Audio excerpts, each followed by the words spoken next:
Well, hey everybody, it's Sandy and welcome back to my channel dedicated to helping you advocate for your own health, one topic at a time. So guys, today I want to talk about where are things in the state of this pandemic for people who are immune compromised.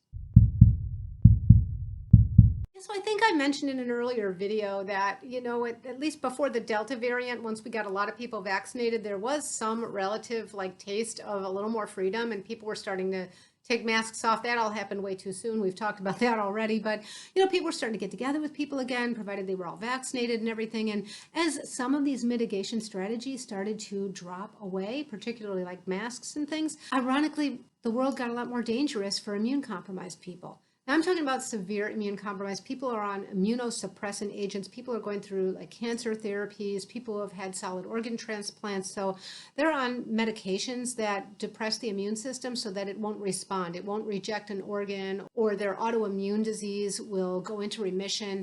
For those people, when is it safe? And, it's really interesting because it's one of these things that I think my purpose of this video is just to kind of raise some awareness, right? Because I can see the transition coming in the not too distant future from I think we're in that transition now from pandemic to endemic, and some of this we're going to live with, and maybe certain times of the year, we're going to wear masks, and maybe at other times of the year when infection rates are very low, or as we have more therapeutics and things, we won't. And that's going to be the case with any number of mitigation strategies, but you don't really know the story of the person who's next to you. So I can anticipate a point where some of this is already here actually, depending on where you live and how mindful people are of mitigation strategies, even when they're needed, because if there's a high infection rate, people can find themselves really scared in the grocery store because they're wearing a mask or whatever, but there's people around them and the people around them are making choices for them. I think that that's the kind of thing that people who are immune compromised and immunosuppressed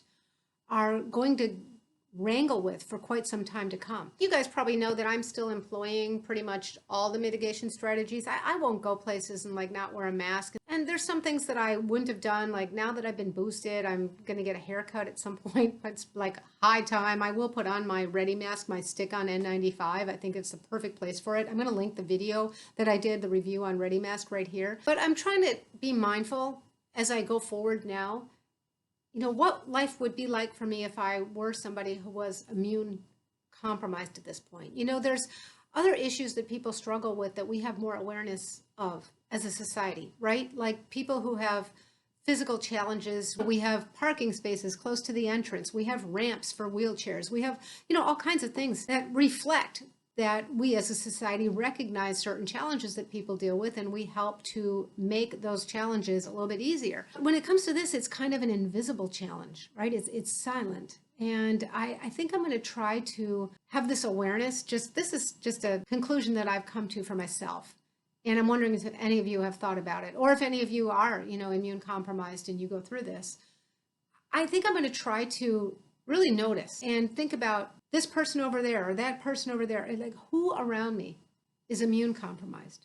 Who around me is suppressed so that I might have to use extra care? And, I really think if we all did that, wouldn't we all be so much safer, right? Because I've had to be places where, for a short period of time or whatever it is, I got my booster shot and I had to go into the pharmacy, and so many people there were not wearing masks, and it was probably the best place there is, within miles of me, but that's just the way it is here. So there I was with my N95, feeling exposed and whatever. That's a little bit what it's like all the time, everywhere in the world for people who are immune compromised, If you're immunosuppressed, of course, you're supposed to have an initial series of 3 shots. So your third shot is not a booster when you get vaccinated. You get 3 shots. But there's not been any really good study on whether the third shot gets them in the ballpark either. People who are immunosuppressed or immune compromised do not make the same kind of antibody response to a vaccine as the rest of us do. And so whether it takes 3 or 4 or whether they won't ever get there, I think that still has to be studied. There's a lot going on right now to look at that. And for sure, they don't get the immune response from 2 shots. But a third shot will probably help some people, and some people it won't. In fact, for some people, there are other considerations. Like if you are undergoing cancer treatment with chemotherapy, there are some recommendations on how to time your vaccine so that you're kind of in between chemotherapies and you're in some sweet spot where you might get a little more of an immune response. And I think that's all really good. And I hope that we devote more and more resources to helping with this, because there's just a lot of unanswered questions here. And even, the antibody response, it's invisible to you too, right? You don't know how many neutralizing antibodies you have. And I wonder whether the immune memory response is the same in those people or different. I would bet it's different somehow. So let's say the number of neutralizing antibodies wane. What's the immune memory like in somebody who's immune compromised and has received 3 shots of a vaccine and maybe even a booster by now? One thing that I was really happy about is that there was, for a while, under compassionate use, a use of substances like Regeneron, monoclonal antibodies, or combinations, and using them instead of for post-exposure in high-risk people, using them for prophylaxis in immune-compromised and immunosuppressed people.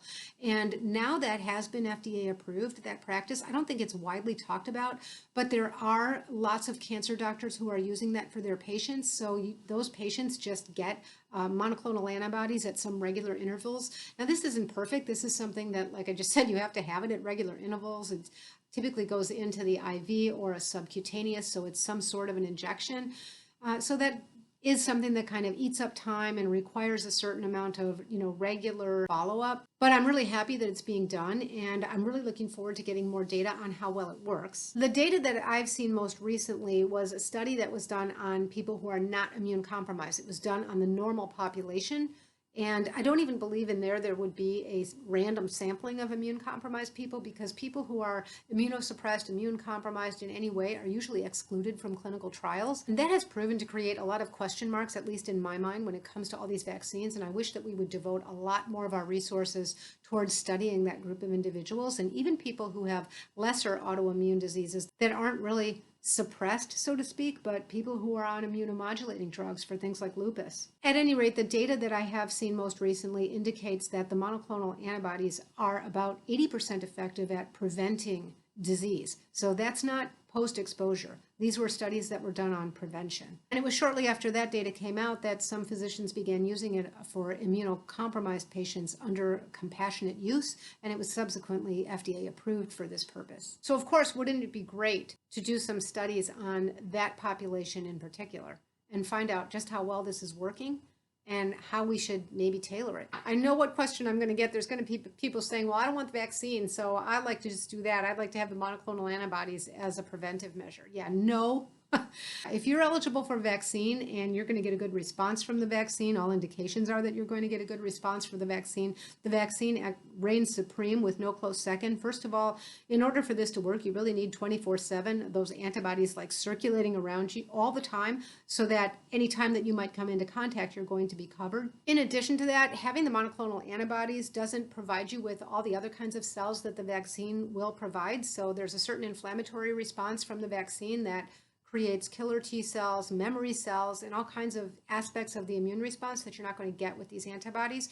And the memory there is what I think really separates the A's from the B's, because the monoclonal antibodies won't give you the memory. Once they're gone, then you could get reinfected again with the same thing, as though you were completely COVID naive. And then finally, of course, the monoclonal antibodies require administration. There's a certain amount of manpower there that goes into it, where the vaccine is one and done. So yeah, I'm not recommending that. And as a matter of fact, let me just insert my usual disclaimer, which is I'm not giving any individual medical advice on this channel at any rate, and nothing that I say should be deemed a substitute for the advice of your own practitioner. But I just wanted to devote a video to the trials, the tribulations, and the challenges that people who are immunosuppressed and immunocompromised face as we kind of start surfacing out of some of the aspects of this pandemic. At the same time, the world gets a little more dangerous for immunocompromised people. I wish I could say I had a lot more answers or tips and tricks and things like that, but I think it's mostly about awareness. I think that all we can do about this